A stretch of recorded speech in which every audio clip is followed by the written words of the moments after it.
রাখেন। ভাড়া কত? আপনাকে ভাড়া লাগবে না। ভাড়া লাগবে না? আর আপনার ভয়েসটা কেমন চেনা চেনা মনে হচ্ছে। আপনি কে? আপনার মুখে ওড়না কেন? প্লিজ একটু সরাবেন। না না, আমি অন্য সরাইতে পারুম না। ওড়না সরাইতে পারবেন না? কিন্তু কেন? প্লিজ একটু সরান না, আমি দেখতে চাচ্ছি। আমার কেন যেন আপনাকে চেনা চেনা মনে হচ্ছে। বোন, তুই তুই রিক্সা চালাচ্ছিস কেন? নদী, আমাকে একটু বলবি প্লিজ, আমি কিচ্ছু বুঝতে পারতেছি না। তুই রাস্তায় রাস্তায় রিক্সা কেন চালাচ্ছিস? কি করবো, পেটে ভাত জোগাইতে হইলে রিক্সা তো চালাইতে হইবই। পেটে ভাত জোগানোর লাগে আমি এখন রিক্সা চালাই, রাস্তা ঝাড়ু দেই, আর অনেক কিছু করতে হয়। পেটের দেয় মানে? আমি আমি কিচ্ছু বুঝতে পারতেছি না। নদী, নদী তুমি এখানে রিক্সা চালাচ্ছ? কি ব্যাপার, আমি তো বিশ্বাসই করতে পারছি না যে তোমাকে আমি এইভাবে দেখবো। আলিফ, আমি না বুঝতেছি না, মানে নদী রিক্সা চালাচ্ছে কিসের জন্য? আর নদী কি দরকার ছিল শুধু শুধু এইসব কাজ করার? হ্যাঁ, একটাবার কি তুমি আমার বা তোমার ভাইয়ের মান সম্মানের কথা ভাবো না? আচ্ছা আলিফ, ও কি করলো এটা তুমি একটু বলো তো, কেন রিক্সা চালাচ্ছে রাস্তায় রাস্তায়? সত্যি ভাবি, ভাইয়ের কিছু বোন বুঝতে সবকিছু পারতেছো না করলো, আবার যে কি আমি কেন নাটক রিক্সা করতেছে চালাইতেছি? দেখেন। আরে এমন তোমার জন্য acting তো আজকে আমার করতেছে, রিক্সা লাগে চালাইতে কিচ্ছু হইতেছে। বুঝে না ও। তুমি তো আমাকে বাড়ি থেকে বের করে দিছিলা, সব ভুলে গেলা। আলিফ, বিশ্বাস করো, আমি না বিশ্বাসই করতে পারতেছি না যে আমাদের নদী রিক্সা চালাচ্ছে এভাবে। ওর কি এমন কমতি ছিল বলো তো? হ্যাঁ, তোমার কোনো কিছু কমতি ছিল? হ্যাঁ ছিল না তো, টাকা পয়সা বাড়ি গাড়ি সব ছিল তোমার ভাই। তাহলে শুধু শুধু এই রিক্সা চালানোর মানেটা কি? হ্যাঁ, তোমার ভাইয়ের রেপুটেশনের কথা কি একটাবার ভাবলে না?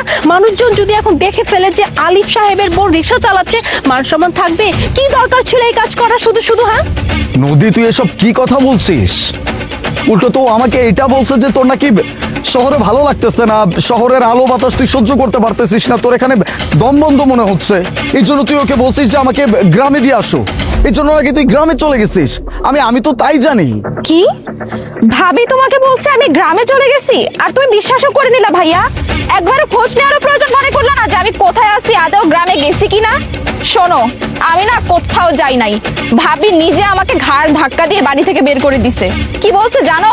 ভাবি নাকি একা থাকতে চায়, তার নাকি ননদ নিয়ে সংসার করার কোনো ইচ্ছা নাই। আমি নাকি সয় সম্পত্তি সব নাকি নিজের নামে নিয়ে নিব, তার নাকি কিচ্ছু হবে না। তাই ভাবি আমাকে ঘাড় ধাক্কা দিয়ে বের করে দিছে। আলিফ, আরে বিশ্বাস করো, তোমার বোন যে কথা বলতেছে একদমই মিথ্যে কথা। তোমার বোন আমার নামে এভাবে বানিয়ে বানিয়ে মিথ্যা কথা বলতেছে, আমি জাস্ট বিশ্বাসই করতে পারতেছি না। কি দরকার ছিল আমার নামে এভাবে বানিয়ে বানিয়ে মিথ্যা কথা বলার? আমি কেন ওকে গ্রামের বাড়িতে পাঠাবো? তুমি জানো হ্যাঁ, তোমার এই বোন আমাকে কি বলতো যখনই তুমি অফিসে যাইতা বা বিজনেসের কাজে ঢাকার বাইরে দেশের বাইরে যেতে, বলতো ভাবি আমার না এখানে থাকতে একদমই ইচ্ছা করতেছে না ভাবি, আমি এই শহরের এই ব্যস্ত জীবন একদমই নিতে পারতেছি না ভাবি, আমার না গ্রামের ফ্রেশ এয়ার দরকার ভাবি। প্লিজ, ভাইও তো আমাকে যেতে দিবে না, তুমি প্লিজ আমাকে একটু যেতে দাও, আমি গ্রামে গিয়ে থাকতে চাই। ব্যাস, আমি নদীর কথা শুনে ভাবলাম এটা এত করে বলছে, আচ্ছা ঠিক আছে যাক, গ্রামে গিয়ে কদিন থেকে আসুক। বাট তোমার বোন যেভাবে রাস্তা রাস্তায় রিক্সা চালাচ্ছে, এটা তোমার ধারণার বাইরে। ভাবি তুমি এখনো মিথ্যা কথা বলতেছো?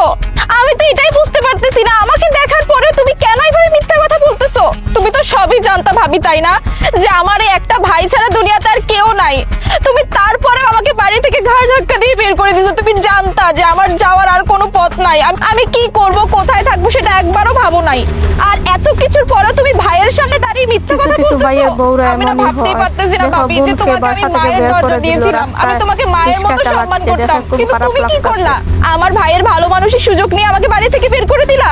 বুঝতে পারছি, আমার কাছে এখন সবকিছু পানির মতো ক্লিয়ার হয়ে গেছে। মোনা, কি ব্যাপার? আমাকে এত বড় মিথ্যা বলার তোমার প্রয়োজন কি করে বললো? আর তুমি কি ভাবছো আমাকে তুমি মিথ্যা বলছো আর আমি সেটা বিশ্বাস করে নিব? আমি নিজে ডিসাইড করছিলাম নেক্সট উইকেন্ডে আমি গ্রামে যাব, গিয়ে আমি আমার বোনের সাথে দেখা করব। কিন্তু কে জানতো গ্রামে গেলে তো আমি আমার বোনকেই পেতাম না, কারণ আমার বোন তো গ্রামে যায় নাই। আমার বোনকে গ্রামে পাঠানো হয় নাই, আমার বোনকে আমার বাড়ি থেকে বের করে দেওয়া হয়েছে, আর সেটা তুমি করছো, যার কারণে আজকে আমার বোন রিক্সা চালিয়ে নিজের পেটের ভাত জোগাচ্ছে। আমার আমার ভাবতেও অবাক লাগতেছে যে আমি তোমার মতো একটা মানুষকে ভালোবেসে বিয়ে করছি, যে কিনা আমার বোনকে সহ্য করতে পারে না। এই তুমি জানতা না যে আমার এই দিন দুনিয়াতে আমার বোন ছাড়া আর কেউ নাই? আমি আমার মা বাবা সবাইকে হারাইছি, আর তুমি কিনা সেই আমার ছোট্ট বোনটাকে সহ্য করতে পারো নাই? আরে ও তোমার কাছে কি এমন চাইছে? কিচ্ছু চায় নাই। ও, ভুল তো আমার হইছে না। আমি আমার বোনকে গ্রাম থেকে শহরে নিয়ে আসছি, আমাদের সাথে একসাথে রাখার জন্য নিয়ে আসছি। এটা তো তুমি সহ্য করতে পারো না। আমাকে বলতো তুমি, সেটাও বলতে পারো নাই। কিন্তু সেটা না বলে তুমি আমার বোনকে বাড়ি থেকে বের করে দিচ্ছ। একটাবারও চিন্তা করতে পারলা না যে গ্রামের একটা মেয়ে শহরে কিভাবে সার্ভাইভ করবে? ঠিক আছে, তুমি যেহেতু আমার বোনকে বের করে দেওয়ার আগে একটাবারও চিন্তা করো নাই, তাহলে এখন আমি তোমার মতো মেয়ের সাথে আর সংসার করব না এই কথা বলতে আমার একবারও চিন্তা করতে হবে না। আমি তোমার সাথে সংসার করব না। আলিফ, কি বলতেছো? তুমি তোমার জীবন থেকে আমাকে বের করে দিবে মানে? আমি কোথাও যাবো? সামান্য একটা বিষয়ের জন্য তুমি তোমার জীবন থেকে আমাকে বের করে দিবে?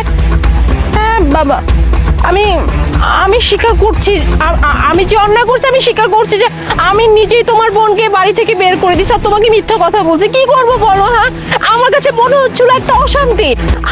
আমি বাসার ফ্রিডমলি চলতে পারি না, পার্টি করতে পারি না, বন্ধু বান্ধব নিয়ে আসতে পারি না। আমার কাছে মনে হয় তোমার বোন বোধহয় ডিস্টার্ব। এর জন্যই ভাবছি আমি ওকে বাড়ি থেকে বের করে দিই। আর তুমি জিজ্ঞেস করলে আমি মিথ্যা কথা বলবো যে ও গ্রামে চলে গেছে। বিশ্বাস করো, এছাড়া আমার কোনো ইন্টেনশন ছিল না। আমি শুধু একটু নিজে ভালো থাকতে চেয়েছিলাম। বাট আই এম সরি আলিফ, আমি আজকে বুঝতে পারছি যে তোমার বোন কিভাবে আমার বের করে দেওয়া একদমই উচিত হয় না। তাই বলে তুমি তোমার জীবন থেকে আমাকে বের করবে? না না না, প্লিজ প্লিজ প্লিজ আমাকে ক্ষমা করে দাও। আমি আর এমন কাজ কখনো করবো না। তো ভালো হয়েছে না? ফ্রিডম লাইফ চাও, থাকো তুমি তোমার ফ্রিডম লাইফ নিয়ে। তুমি যা চাইছো, যা করতে চাইছো, এটাই তোমার জীবনে হবে। কেউ বাধা দিবে না। আমি তো আরো আগে না, কারণ তোমার মতো মেয়ের সাথে আমি আর এক মুহূর্ত সংসার করব না। ভাইটা ঠিক বলেছে। না না ভাইয়া, এরকম please তুমি পরিবার শান্ত হও। থাকলে পরিবারে এরকম করো কখনো না। সুখ শান্তি হবে না, ভাবির শুধু সাথে তুমি অশান্তি আমার জন্য থাকবে। সম্পর্ক শেষ করো না। ভাবি আমাকে ভালো নাই বা বাসুক, কিন্তু আমি ভাবিকে নিজের মায়ের মতো মনে করি, অনেক সম্মান করি আর ভালোবাসি। তাই আমি চাই না যে তোমাদের সম্পর্কটা এইভাবে শেষ হয়ে যাক। তুমি ভাবিকে ক্ষমা করে দাও। দেখছো, মেয়েটাকে বাসা থেকে বের করে দিচ্ছিল না?